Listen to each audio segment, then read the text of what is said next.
Good morning, everyone. It's Dakota from Everyday Life, the channel where we talk about everything that happens in our life. Please give me a thumbs up and subscribe because I am a new channel and I am trying to grow. Well, we have a few updates today. Of course, we have some updates on Diddy, but there's a new Diddy.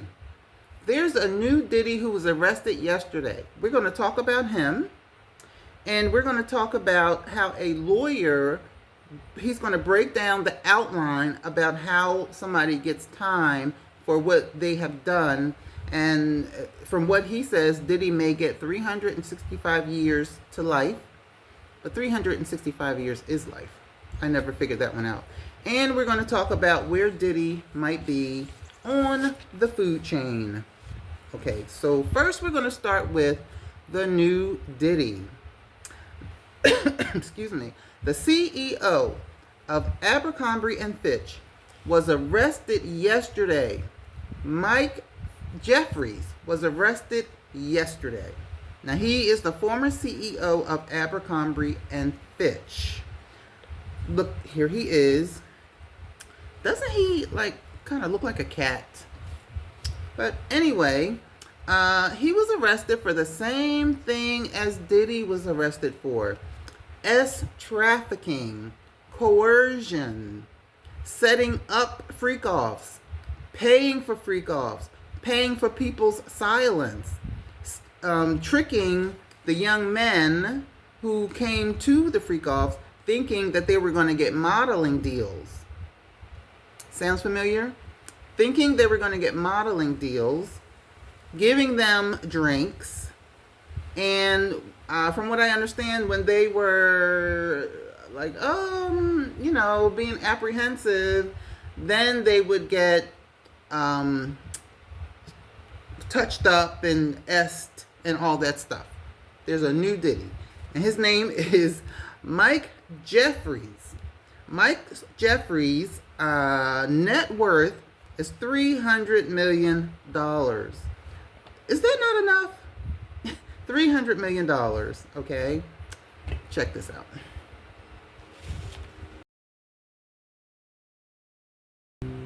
Now, this article on Jeffries reads, the former CEO of Abercrombie and Fitch, Mike Jeffries, has been arrested on trafficking and interstate prostitution charges announced Tuesday. That was just yesterday. Jeffries has been arrested in West Palm Beach, Florida. Him and two other associates, Matthew Smith of West Palm Beach and James Jacobs of Wisconsin, were also arrested in accordance to the trafficking charges. They are expected to appear in court in Florida and Wisconsin today and arraigned on a later date in the Eastern District of New York. That sounds familiar. Jeffries was the CEO of the popular clothing brand from 1992 to 2004. Jeffries, Smith, and Jacobson each face a single count of trafficking as well as 15 counts of interstate prostitution tied to 15 alleged victims. 15, I guess that's better than 140, but still the same. A federal indictment alleges Jeffries, along with Smith, were romantic partners, who was described as recruiters, okay? Operated an international trafficking and prostitution business from 2008 to 2015. So Diddy wasn't the only one doing this. I don't know. This has, I'm not saying, but this may have RICO written all over it. I don't know. Okay, continue. It alleges that they organize events in England, France, Italy, Morocco, St. Bart's, New York, for Jeffries and others. They employed, coerced, key word. That's when you start getting in trouble. You can't force people. fraudulent and deceptive tactics in connection with recruitment, hiring, transportation, obtaining, maintaining solicitation, and payment of the men to engage in commercial S. The men who attended the events allegedly were led to believe that they could get modeling opportunity. Oops, you know how computers are. Modeling opportunities, so on and so forth. Okay, so let me see. Romantic partners. Yeah, so they're doing the exact same thing as Diddy was doing. And Jeffries is worth $300 million. Hey, $300 million, $1 billion, I'll take it. I'm not gonna be doing these things to people. Talking about being ungrateful. I've never seen anything like it. So, does that have RICO written all over it to you? I mean, it just sounds too familiar, right?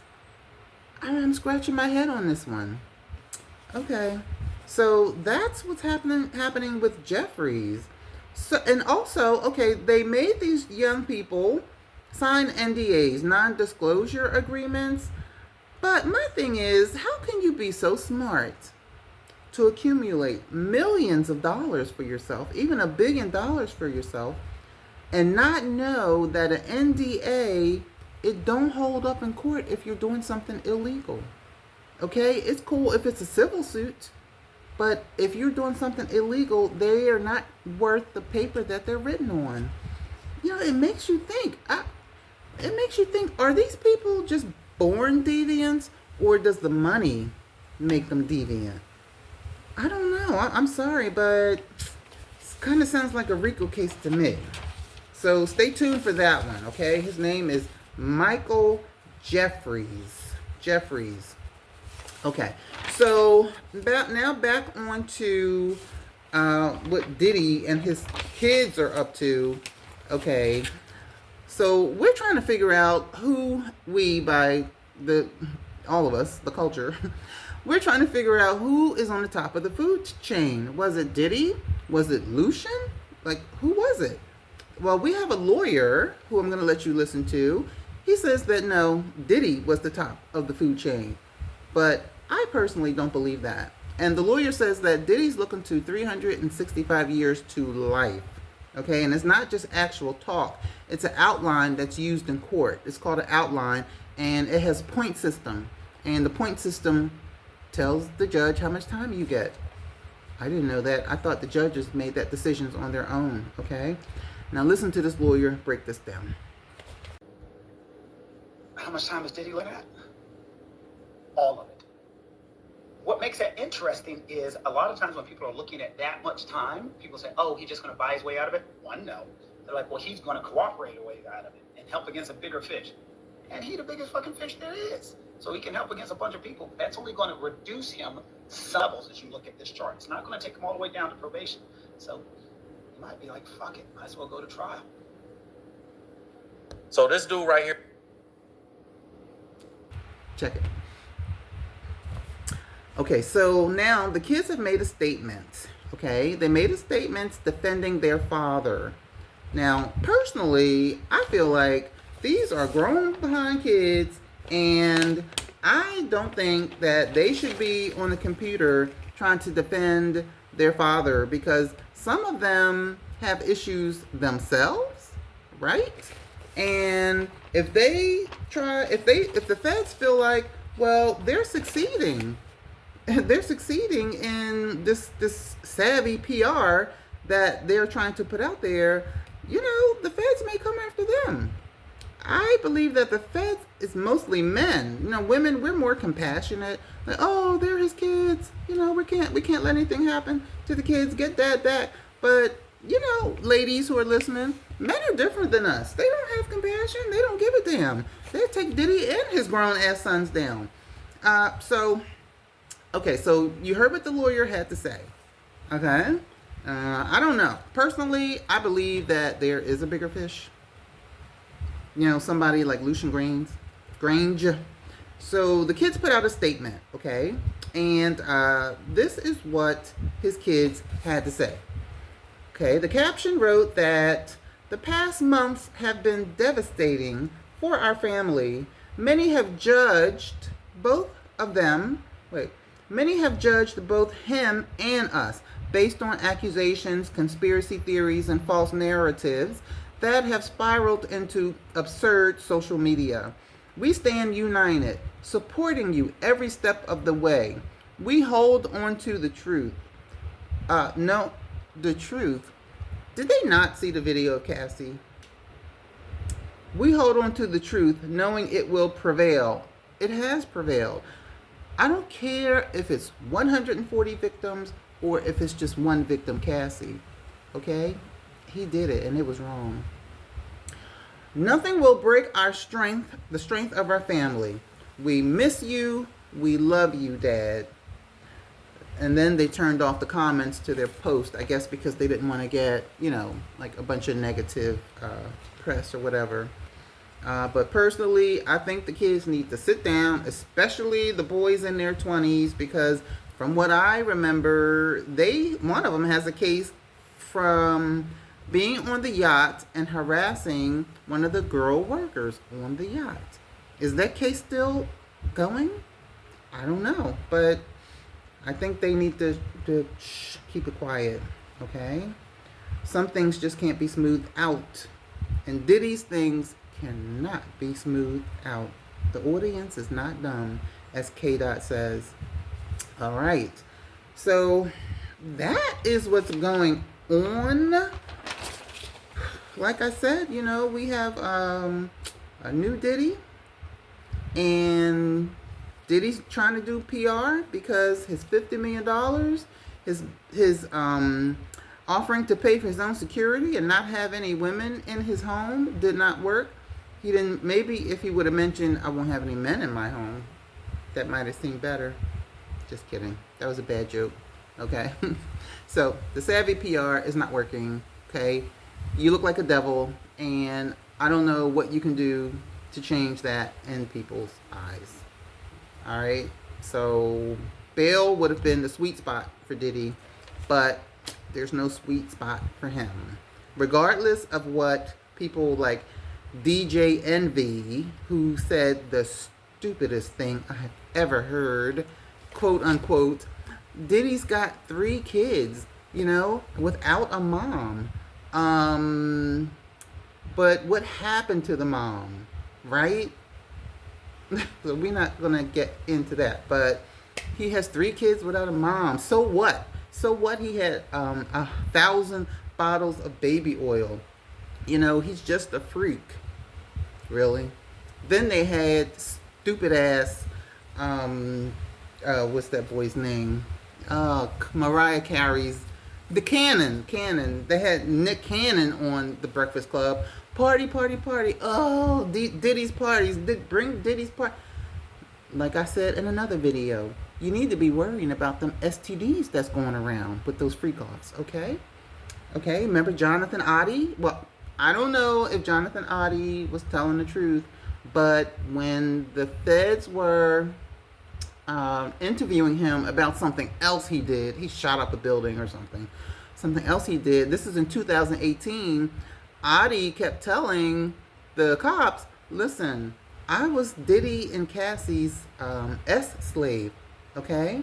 I was their S-slave. And the cops were saying, okay, enough about Diddy. Tell us about what you just did. But back then, there was no such thing. None of us even knew what freak-offs were. But, Jonathan Oddie said, quote unquote, he was their S-slave, that Diddy used to drink a lot. I don't know if that's the Tucci or the liquid coca but he said that Diddy used to drink a lot of it. And Oddie even said that he caught herpes. Now, he thinks he caught it from Cassie or Diddy. Maybe he had it already. Who knows? But that's what stupid ass DJ Envy said. That's what stupid ass Nick Cannon said. And now this makes me sad. Dr. Umar Johnson, who I absolutely love Dr. Umar Johnson. But even he said something stupid. He said that he thinks that Diddy is just being a scapegoat. Now, this was before, I think it was like 50 victims at the time. It wasn't 140. But Dr. Umar, like it makes a difference. Dr. Umar said that he thinks Diddy is just being a scapegoat. He's a black man, a black rich man in the industry, and other people have done things like Diddy, but Diddy is being the fall guy. Listen, with all due respect, listen, I love you, Dr. Umar, but I do not agree with you on that 100%, okay? I know you saw that video of Cassie in the hallway. And I know I keep referencing that, but to me, that was horrendous. And there was no excuse. I'm sorry. That's just how I feel. Okay? And I'm sure a lot of other people feel the same way. That's just the way it is. Whew. What is going on? So, what's Trump doing now? Nobody wants to hear about politics, but from what I understand, he's mentally declining.